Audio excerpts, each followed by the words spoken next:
Halo, apa kabar? Jumpa kembali dalam InStock Special. Kali ini kita akan bahas mengenai sesuatu yang berbeda. Kalau tahun lalu kita bahas mengenai hal ini tentang basket juga di InStock. Nah, tahun ini kita juga bahas, tapi juaranya agak beda-beda tipis ya. Ada SMA 70, Kera. Halo, Ker. Halo. Nah, Kera ini adalah pemenang putri untuk SMA 70 dan juga ada Fahri. Fahri. Ini Fahri nih, the rising star ya. Jadi tahun kemarin gak juara, tapi tahun ini juara 1 ternyata kan. Dan kita akan ngobrol juga dengan Om Rocky.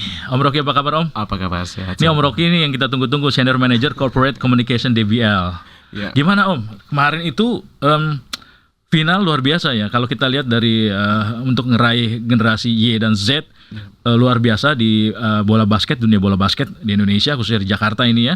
Karena dari tahun ke tahun selalu tumbuh begitu ya. Gimana? Experience-nya gimana DPL? Terima kasih juga. Kita dapat kesempatan nih di El Sinta Podcast ya kan. Gila, tepuk tangan dong. Woi. Jadi kita sangat bangga ya melihat antusias yang luar biasa dari perkembangan tahun ke tahun ya kan. Kita di Jakarta itu sebenarnya sudah mulai sejak 2012. Cuman memang yang membedakan sejak 2018 kita kalau sebelumnya hanya terpusat satu tempat. Kali ini kita coba spread jadi 4 region. Dan alhamdulillah pembagian atau seleksi di tiap region itu terus tahun ke tahunnya menunjukkan peningkatan dan kita cukup kaget juga, Mas Aryo. Tahun ini pertumbuhannya luar biasa, khususnya di Jakarta Selatan dan Jakarta Timur sih. Kalau di Jakarta Selatan itu dari peserta nambahnya sampai 23%. Jadi ada total 44 tim. Itu yang membuat kami harus nambah hari untuk waktu penyelenggaraan. PR baru tuh ya. Region. Kita dengan senang hati tentunya. Sementara yang di timur kenaikannya juga hampir 20% juga. Nah ini ya kita berterima kasih ke sekolah-sekolah yang sangat antusias ya kan. Lalu juga ke adik-adik yang misalnya jagoan-jagoan ini ya. Betul. Ya mereka-mereka inilah kita bisa sebut calon bintang basket masa depan. Nah itu dia, saya juga sebagai masyarakat Indonesia nih Mas Rocky ya, ucapin terima kasih loh, karena kita lihat tim-tim nasional ya, dari putra-putri ya, itu rata-rata kalau dilihat di trace gitu ya waktu SMA, jebolan DBL semua itu ya. Alhamdulillah, itu menunjukkan bahwa DBL ini kan sebetulnya kalau di piramid pengembangan basket itu, kita ada di paling bawah ya kan, dan itu dipungkiri atau tidak ya kan, ya memang jalur untuk menuju ke puncak itu harus melalui level-level yang seperti itu. Atau di basket itu ya Fahri dibilang kelompok umur gitu ya. Ini kalau di SMA berarti kan kelompok umurnya between 16, 17 begitu ya. Dan jangan salah di Amerika ya kan, ya pengembangan anak-anak sejak usia dininya yang lebih intens di sekolah memang. Nah itu dia, saya mau tanya tuh sama Ker. Ker itu Maxine aja sekarang di Amerika ya katanya? Iya dia dapat beasiswa kalau nggak salah di. Itu kan jebolan DBL juga ya? San Francisco. Iya. Dia matang lebih cepat. Tapi kalau nggak ada PG-nya Kera tuh beda lagi ceritanya kan. Tapi tahun ini Kera membuktikan kan bahwa tanpa Maxine pun SMA 70 juara. Cerita dong, ini gimana kemarin juara kayaknya? Antara tegang-tegang biasa aja gitu ya. Gimana tuh Kir? Sebenarnya awal sebelum tanding itu juga ada rasa deg-degannya juga karena emang kita juga bersebelas kan akhirnya karena Maxine pergi ke Amerika. Tapi kita juga dengar-dengar orang-orang bilang oh ini pasti bakal susah nih, bakal seru nih DBL nih. Nggak ada Maxine soalnya. Kita juga kayak merasa diremehin gitu. Wow, gitu. Kayak nggak ada yang kayak seakan-akan di Bulungan selain Maxine nggak ada yang bisa main basket gitu. Ternyata ya, kita tunjukkan gitu ya. Makanya pas tanding itu benar-benar serunya dapat banget karena aku juga bangga banget sama adik-adik kelasnya. Aku karena mereka benar-benar nunjukin banget kalau misalnya kita nggak bergantung dengan satu orang gitu. Kamu kelas 3 sekarang? Iya, aku kelas 3. Cerita dong nih, kalau saya lihat ya lagi main basket di mana ya, di 70 kayak di klub kayak gitu ya. Itu kemarin juga kan ikut juga di itu ya, cup ya. Bola tuh nggak pernah mati gitu loh, jalan terus ya, artinya semuanya bisa deliver dengan baik ya. Passing ke kiri kanan bahkan chop ke bawah begitu. Itu gimana tuh? Lihat main di 70 memang harus begitu perannya juga atau gimana? Sebenarnya udah dari dulu, dari K12 diajarin tuh bola tuh jangan mati. Nah, jadi kayak apalagi buat sebagai point guard ya, itu harus emang bisa ngatur teman-temannya dan jangan matiin bola dengan secara cepat gitu. Jadi dribbling sambil lihat situasi gitu, sambil mikir ya, passing kemana nih gitu loh. Dan screennya harus jalan begitu kan. Ini gini-gini juga main basket juga loh, Kir. Juga Far, keren Far kemarin ya. Final luar biasa nih. Saya ngelihat tuh Far ini mainnya santai gitu Mas Rocky ya. Tapi gigit banget gitu waktu dia harus 3 point atau dia penetrasi gitu. Gimana mainnya waktu final tuh Far? Wah. Teman-teman deg-degan sih. Soalnya kan final pertama juga buat Alizar, bukan pertama kali, yang kedua kali, tapi nggak mau udah dari pelatih tuh udah harus ada tujuan, kita harus menang di selatan ini, jadi mentalnya harus kuat, apalagi atmosfernya supporternya rame banget kan itu, jadi harus lebih mentalnya kuat lah. Gitu, soalnya tahun lalu kan main pertama aja kalah kan? Iya makanya. Sekarang main pertama, kedua, ketiga final juara gitu. Cerita dong, kenapa bisa begitu ya? Dulu kalah sampai sekarang juara malah.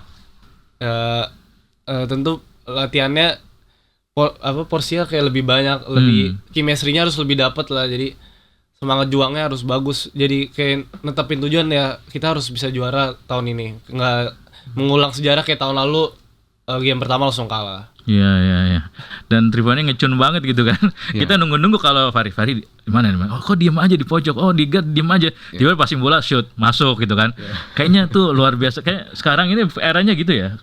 Basket itu ya. Ya kalau aku diajarin sama pelatih aku kali dari dulu gitu. Nembak, jump shoot, 3 point. Apa karena eranya Stephen Curry kayaknya? Beda zaman kita dulu. Beda zaman, kalau kita dulu on the earth ya, kalau dia on the air.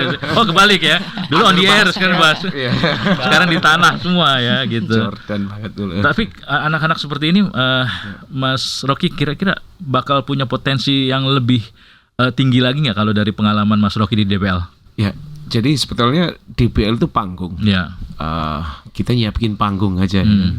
Dan anak-anak yang seperti Fahri atau Kera ini yang ngisi panggung itu.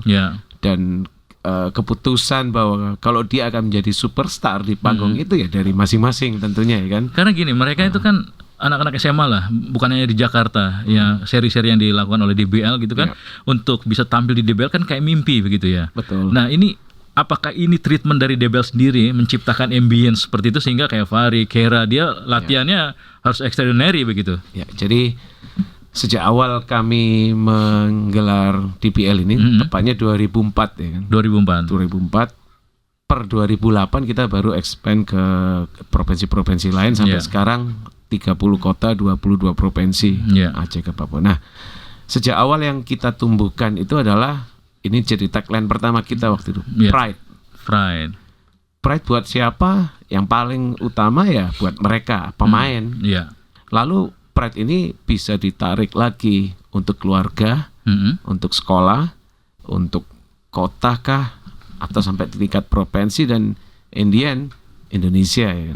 Jadi di masing-masing tahapan itu ya mau nggak mau, seperti kita waktu tadi sempat diskusi ya kan, support sistemnya itu harus berjalan. Jadi bisa aja mungkin si Fahri atau Kera jalan sendiri, tapi nggak mungkin kalau itu nggak ada dukungan dari keluarga, pihak lain ya, sekolah ya kan? Termasuk juga di BL ini ya. Kita hanya panggung. Tapi itu dukungan juga kan ya, Kir ya. Kir, mimpi nggak sih bisa juara 2 kali ini di DBL ya, untuk seri Jakarta Selatan ini ya? Mimpi banget sih, karena aku juga buat juara nanti di championship juga kan. Karena udah dari tahun pertama udah juara, jadi kalau bisa tuh bikin sejarah tuh 3-peat. Sadis kan, anak sekarang begitu ya. 3-peat tapi ya? Di seri DKI Jakarta. Seri DKI Jakarta kan, luar biasa nih. Aku sebenarnya pas yang juara pertama di South Region itu sebenarnya aku nggak main. Karena gitu. Aku pergi Prapopnas. Prapopnas itu tuh ya. Jadi yang benar-benar main tuh Maxine. Betul. Waktu itu saya kaget juga tuh, kok Kira nggak ada ya? Oh ternyata Popnas betul ya. Dan sekarang ini mau apa nih? Pengen pencapaian tertingginya apa nih di DBL nih? Persiapan buat nanti DKI Jakarta Series-nya itu. DKI Jakarta Series masih di situ atau masih ada tempat yang lain? Nah, nanti ada kejutan. Tunggu. Terus saya mau tanya dulu ke Fahri nih. Far, itu apa ya, orang pengen banget tuh main di DBL kan gitu ya. Iya. Juara lagi, dan kalau dilihat tuh teman-teman kamu, teman-teman Kera bukan hanya siap-siap di lapangan kan, tapi di supporter. Iya. Terus juga ada cheerleadernya. Luar biasa, kayaknya itu semuanya disiapin ya. Iya. Gimana kamu lihat itu? Buat supporter pasti persiapannya supporter juga harus inilah pas lawan inilah, jadi harus pasti bakal rame sih buat support sekolahnya. Iya. Ya itu. Berarti kan teman-teman kamu ya di supporter, terus di cheer leadernya atau modern dance-nya itu kan apa ya, punya expect yang lebih sama kamu kan. Gimana kamu rasanya tuh? Kebebanan nggak? Terbebani pasti, tapi harus kuat juga. Tujuan kita kan juga mau juara, jadi harus siap lah, jadi punya mental juara. Karena gini Om Rocky, ini kan mental juara udah ada di pemain ya. Tapi kan juga ada harus mental juara, mental kalah juga ke para supporter dan juga para dance penarinya begitu kan. Kadang-kadang kan main sekali tiba-tiba kalah semuanya buyar tuh kan. Jadi nggak manggung juga. Supporter juga nggak datang juga. Itu gimana cara DBL melakukan edukasi itu ya? Jadi sebetulnya memang karena ini panggung ya kan. Toh kalau harus gugur di awal, misalkan ya, toh dia udah memberi menunjukkan effort ya, apa yang sudah dia persiapkan ya kan. Betul. Soal kalah menang itu kan kita juga nggak bisa nggak bisa menebak ya kan. Tapi yang terpenting kita juga masih melihat aspek-aspek itu. Jadi contoh misalkan yang di BL Dance Competition, penampilan sekalipun kalau memang dia bisa saat itu total dan memang bagus sesuai kriteria, dia masih punya kans kok untuk bisa kita pilih sebagai best 5 lalu even pemain ya. Cuman memang pemain itu kita juga istilahnya agak debat-debat ya kan. Iya betul. Kalau hanya tampil sekali gagal kalah, agak kita juga melihat sih secara kemampuan statistik dan sebagainya. Cuman alangkah lebih baiknya memang kalau kita bisa sampai memastikan di game kedua atau ketiga, apalagi sampai kadang sampai ke final ya kan. Betul. Dan tapi ini kayaknya PR dari DBL juga ya, artinya sebenarnya bisa diolah lagi tuh kompetisinya gimana supaya orang-orang yang ada di tim-tim yang memang akhirnya teman-teman yang nggak begitu bagus gitu ya, dia kurang bersinar, kalah di game pertama gitu, padahal harusnya dapat effort tertentu begitu ya. Kita sebetulnya bertahap dari 30 kota 22 provinsi itu beberapa sudah menerapkan sistem setengah kompetisi di babak awal. Let's say misalnya di seri Jawa Timur, di Surabaya dan Malang. Jadi kita membagi dulu menjadi grup. Satu grup ada yang isi 4 atau 3, minimal kan bermain 2 berarti kalau 3 isinya. Lalu kita juga pernah trial itu di Bali juga, ya kan? Di Jogja juga. Tapi belum merata ke semua. Ada banyak pertimbangan sebetulnya ya kan. Dan seri DKI sendiri ini kan juga sedikit agak berbeda dengan seri di provinsi-provinsi lain ya kan. Provinsi lain misalkan di Jawa Timur kita membagi 4 wilayah. South region, North region, South itu Malang, North Surabaya. Lalu East itu di Jember, Westnya di Madiun. Ada perbedaan antara dua region yang East dan West dengan yang South dan North, termasuk juga di tempat-tempat yang lain ya. Jadi ya itu kita mungkin begini, Mas Azrul, CEO dan founder DBL menyatakan bahwa apa yang dilakukan DBL itu mungkin masih sekitar 20-30% dari tahap pengembangan ke depannya. Jadi masih ada step-step ke depan yang akan dilalui ya. Kami akan terus melakukan itu. Canggih lah. Seperti halnya di Jakarta, kita baru 2018 bagi 4 region. Nah, what next? Ya nanti kita akan terus. Ya. Saya mau tahu juga nih sama Kera nih. Ker, kan kamu main di mana aja nih? Termasuk bawa nama daerah ya. Terus juga klub ya. Ada nggak perbedaan ketika main di DBL ini kan sama teman-teman kamu sekolah ya? Artinya sebenarnya kan ya kalau temen gua nggak main di klub, gapnya agak jauh nih. Nah, gimana tuh untuk ngisi itu, Ker? Sebenarnya emang fokus kalau misalnya lagi ada event apa itu kayak kalau bisa emang fokus dari salah satu aja. Karena emang harus dibangunkan chemistry-nya juga. Jadi kalau misalnya dibedain untuk klub, sekolah atau bawa nama Jakarta gitu, itu emang beda banget. Karena kadang-kadang kan di klub juga ada beberapa orang yang kayak ya skillnya lumayan lah, tapi gak kayak kalau dikumpulin di gitu di daerah gitu loh. Kalau misalnya bawa nama Jakarta itu semua dari 12-12-nya harus bisa main semua dengan baik dan punya efisiensi yang baik juga kan. Jadi kalau dibandingin juga sama sekolah, itu juga ada beberapa anak sekolah kan ada yang gak ikut klub tapi nah itu dia tuh aja. Gimana tuh cara ngisi gap itu? Artinya ketika latihan dia harus bondingnya harus dapet walaupun skillnya kurang misalnya, gimana? Jadi sering-sering latihan bareng aja sih itu. Gitu. Jadi biar dapet feel-nya, chemistry-nya ya. Kalau Fahri saya tahu nih ada banyak satu klubnya begitu kan, makanya luar biasa chemistry-nya. Tapi gimana tuh untuk dapetin chemistry sama teman-teman Fahri untuk jadi champion ini?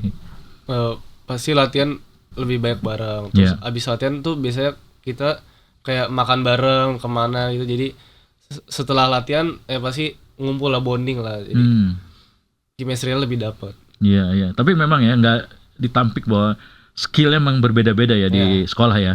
Nah untuk ngisi nyemangatin yang dia bukan anak klub tapi dia bisa dukung tim, gimana tuh Far? Menurut aku effortnya harus lebih gede lah. Kayak misalnya kalau mau latihan tambahan atau apa gitu, dari pelatihnya juga pasti ada strateginya lah dari pelatih KAI. Karena ini kan kalau kita lihat di DBL itu kan nggak bisa seperti main di klub atau di Jakarta ya. Artinya bisa ditinggal berenam aja bisa main begitu kan, bertujuh bisa main ya kan, yang jago 7 jago 6 bisa jalan. Tapi kalau di DBL kan 12-12 harus main kan begitu ya. Nah itu strategi kamu sendiri di antara teman kamu gimana tuh? Artinya diskusi sama pelatih juga gitu ya? Iya, diskusi sama pelatih. Ya kalau mau dikasih main misalnya batasnya kan 6 menit ya harus keluarin effortnya 100% lah. Nggak boleh tahan-tahan. Jangan takut capek ya? Iya, bisa diganti nanti. Bisa diganti. Kalau kamu gimana Kat? Bisa diganti. Iya, harus, menurut aku juga harus 100% harus nunjukin, karena dari 6 menit itu bisa aja nanti dimainin lagi kan, karena dilihat dari pelatihnya tuh effortnya berapa banyak dan efektif gak di dalam permainan gitu. Jadi emang mereka yang harus juga punya semangat. Kita bantu semangatin juga sih. Gitu ya. Jadi kelihatan bahwa itu harus bahu-membahu kata orang dulu gitu ya. Jadi nggak bisa nih kalau tiba-tiba yang satu kayaknya kurang perform harus dirangkul. Sistem itu gimana sih? Itu ide itu Mas? Jadi kita karena DBL kan liga developmental ya. Kita memikirkan aspek-aspek itu terutama bahwa gini. Kita menganggap bahwa ini adalah panggung dan bagaimana mungkin si anak itu bisa dapat panggung kalau dia nggak dapat kesempatan. Panggung maksudnya minute play ya. Betul. Nah itu kenapa ada regulasi yang mengatur bahwa semua pemain yang didaftarkan di roster saat pertandingan itu ada batas minute play minimum ya. Kalau itu diindahkan atau nggak dilakukan oleh coach, ada mekanisme sanksinya ya kan. Ada free throw ketika kalau nggak salah quarter 4. Mau quarter 4 ya. Bahkan tahun lalu tuh ada yang diusir dari lapangan ya coachnya ya. Nah saya lanjutkan tadi bahwa kenapa seperti itu, karena dulu kita sering lihat wacana camat, cadangan mati, atau istilah penghangat bangku cadangan, benar-benar duduk terus panjang game. Bisa dibayangkan Om Arya misalkan ya kan, putrinya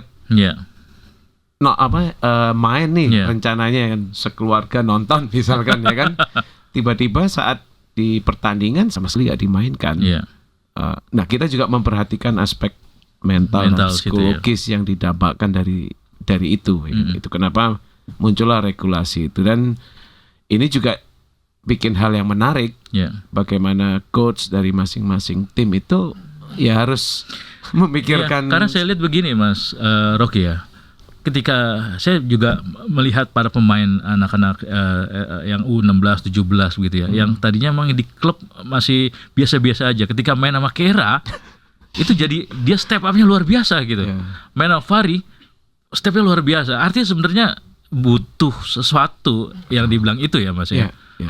Effort itu ya, minute play itu, the game play begitu ya. Benar, termasuk kan juga ada beberapa regulasi lain. Ini misalkan ini ngadaptasi dari luar negeri, Eropa atau apa gimana sih Mas? Tepatnya sebetulnya kita yang kita lakukan itu berawal dari pengamatan, experience Mas Azul dulu waktu beliau merasakan di Amerika ya kan. Iya, betul. Dan bagaimanapun kan sistem atau kompetisi basket yang bagus, ya memang kita kiblatnya ke arah sana. Betul.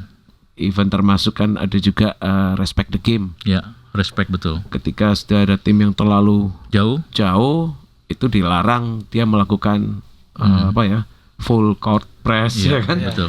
Itu sebenarnya juga ada pertimbangan-pertimbangan secara aspek mental dan psikologis juga ya kan. Ya. Ya itu sih. Lagi-lagi saya bertanya juga tuh Ker, teman-teman yang akhirnya diangkat untuk bisa step up di pertandingan itu, jadi pas latihan sebelum tanding itu gimana cara mereka diajak diskusi atau kan kelihatan ya Kera kan di klub mana udah bawa nama Jakarta, sementara teman-teman yang hanya ikut ekskul aja begitu kan. Pasti ya setiap latihan ada, kalau di cewek tuh pasti ada hari-harinya yang gimana kayak mereka nggak semangat lah, malas-malasan lah. Tapi di situ juga akhirnya kita bisa tegasin gitu, kalau ini bukan kamu doang nih yang capek nih, kita semua capek, tapi kita tujuannya emang mau buat juara. Jadi mau gak mau gitu. Kalau misalnya emang gak mau ya mending ngomong dari awal gitu. Jadi itu juga jadi salah satu tanggung jawab tanggung jawab buat mereka. Baru pernah waktu itu lari ya di Senayan ya, ketemu sama Kera, kamu ngapain? Aku ada PR nih, lari masih kurang 3 kilo lagi. Wah, jadi ada waktu-waktunya untuk ngerjain PR. Kalau di rumah PR pelajaran ya, ini PR untuk lari gitu ya, luar biasa. Kalau Fahri ini beda lagi nih, Fahri ini kan punya kayak court gitu ya, jadi orang belum main basket, dia udah di lapangan, dia shoot-shootan gitu kan. Gimana kamu ngembangin permainan kamu gimana Fahri? Aku juga dari kecil kan udah sama pelatih aku yang sekarang, latihannya banyak sih. Dari kecil tuh udah latihan. Jadi bisa jadi sampai sekarang gini. Gak ada hasil latihan dari dulu. Jadi repetition ya? Gak ada yang instan gitu. No instan. Nah, anak saya ngomongnya kayak Kobe, kayak LeBron James gitu ya. Tapi idola kamu siapa sih? Idola di NBA lah. Kalau aku ngeliatnya Stephen Curry ya. Kalau di Indonesia? Aku Prastawa. Kalau Kera siapa Kera? Kobe kayaknya. NBA. Sebenarnya Kyrie sih. Kyrie Irving? Kyrie Irving. Wah, mantap. Sesuai sama posisinya sesuai ya. Tapi yang membuat kamu ini apa sih? Passion di basket ini? Karena ayah ya? Iya. Sebenarnya awal-awal aku nggak mau basket. Maunya kalau masalah bola kan ya? Iya, aku udah mau main bola aja. Karena dulu ayahnya kalah mulu sama Mario maksudnya. udah mau main bola. Diajakin ke lapangan basket udah berapa kali gitu. Tapi aku bilang nggak mau bola. Tapi dibilang katanya nggak ada tim cewek. Jadi tetap aja. Ya, padahal ada. Terus kayak diajakin ke lapangan terus. Terus kayak penasaran nih, emang sesusah itu kah? Iya, ternyata bener loh kan, ada hikmahnya juga kan, kamu di basket. Nah, kamu lihat tuh sekarang prestasinya Mas, ya luar biasa nih. Kira Fahri juga nih, kan udah membawa nama Jakarta. Kemarin selamat ya kawin katanya ya, Jakarta ya, back to back gitu ya. Selamat nih juara nih Mas kemarin. Kalau kamu gimana bikin nata passion ini? Kan passion itu kan kadang up and down ya, turun naik begitu. Aku waktu kecil ngeliat kakak aku dulu sempat main basket di sekolah kan, pelatihnya juga itu. Terus aku kayak ngeliat kayaknya seru nih, yaudah aku gabung aja. Terus akhirnya lama-lama kayak mulai tertarik ya, mulai serius lah di basket, mulai latihan mulu. Iya, karena beda sih ya sama anak-anak yang sering basket gitu ya, sama cuman yang ekskul doang gitu ya kelihatan. Nah ini dia sebenarnya tantangan di BL untuk bisa rangkul mereka-mereka yang hanya sekedar mengisi waktu tapi akhirnya dapat prestasi begitu Mas. Gimana sih visinya Mas? basket kan repetisi yang paling penting ya. Betul. Nah memang kita sebetulnya banyak program ya kan, seperti saat camp itu termasuk ya kan, bukan sekedar di DBL camp itu adalah saat hanya untuk menyeleksi, enggak, tapi di situ juga ada proses untuk transfer knowledge ya kan, memperbaiki anak-anak itu ada misi di situ ya kan, dan juga kita juga concern kepada para pelatih ya kan? Coach ya kan. Pelatih itu juga kita pantau mana yang tiap tahun muncul lah pelatih yang punya potensi, kita ukur potensi kedepannya seperti apa. Itu juga kita ajak saat di DBL Camp itu dengan harapan untuk dia juga dapat isi baru lagi ya kan. Ya, jadi perlu saya sampaikan juga nih ke pendengar dan juga netizen ya yang nonton acara ini. Jadi kalau DBL tuh dari SMA, region, provinsi begitu, habis itu nasional. Hari itu kalau yang dipilih nanti bisa ke Amerika ya, luar biasa nih.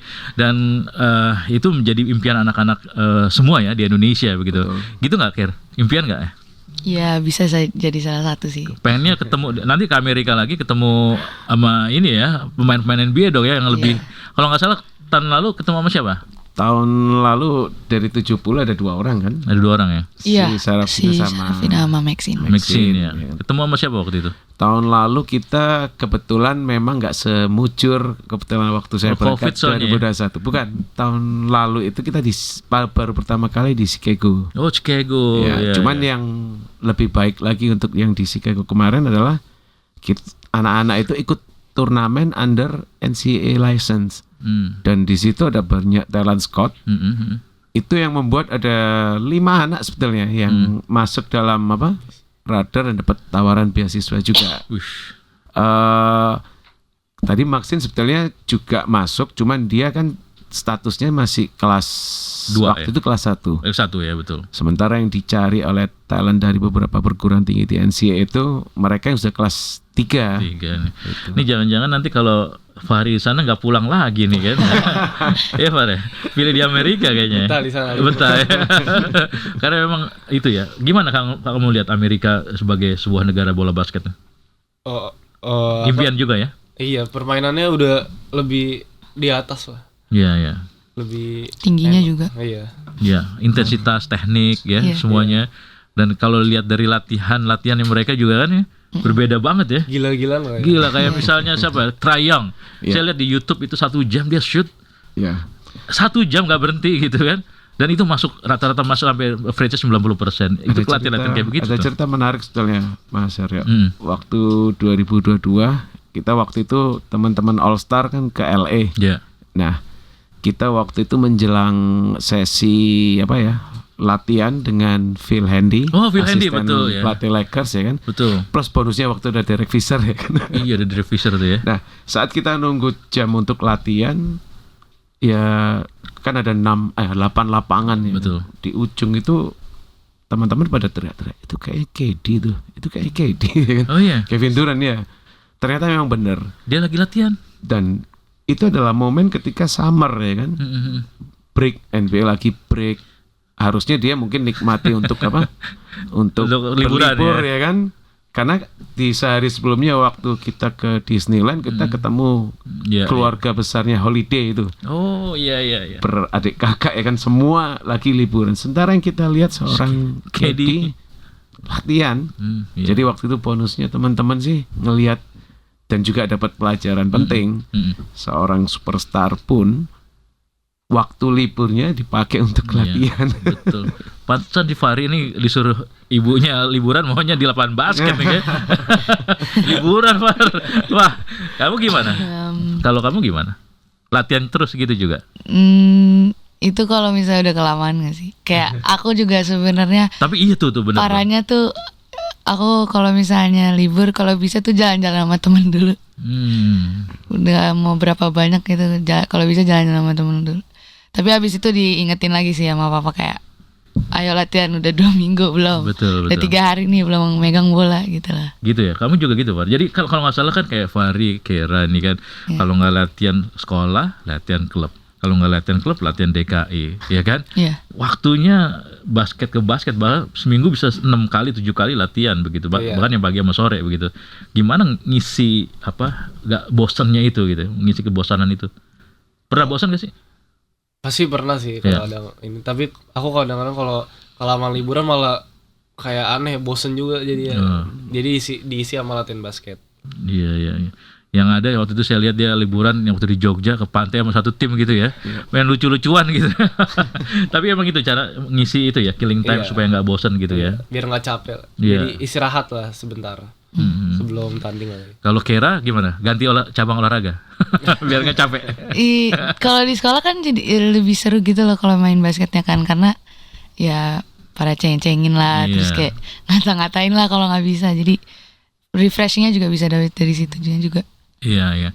Tapi anak-anak seperti ini udah kelihatan ya auranya bahwa next ada step yang lebih tinggi lagi yang bisa diraih oleh mereka begitu Mas. Benar, selama konsisten. Iya. Konsisten dan juga tetap haus akan saya masih kurang, ya kan? Iya. Saya masih punya tujuan yang lebih tinggi, masih kurang. Itu sih. Gitu ya. Terakhir nih, kira-kira apa yang kamu mau sampaikan sama teman-teman semua di Indonesia ini, bahkan mungkin yang di seluruh dunia nih, yang kelas-kelas kayak kita nih, kita. Sekelas kamu lah ya, high school begitu. Di basket. Iya, mungkin ada beberapa orang-orang yang pengen gitu di posisi kita, kalau misalnya pengen jago gitu, tapi mereka ragu, mereka akhirnya kayak pasti nggak bisa lah, nggak ada waktunya, udah telat. Tapi sebenarnya menurut aku tuh nggak ada yang katanya terlambat gitu. Jadi kalau misalnya mau main aja, siapa tahu kan emang dikasih jalannya bisa di posisi kita juga. Waduh, jadi nggak ada yang telat ya? Iya. Hajar aja terus ya. Latihan terus. Fari gimana Far?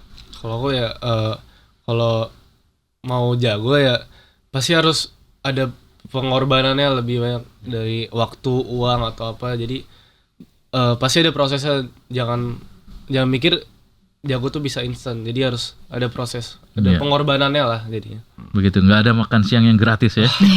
Jadi emang harus latihan.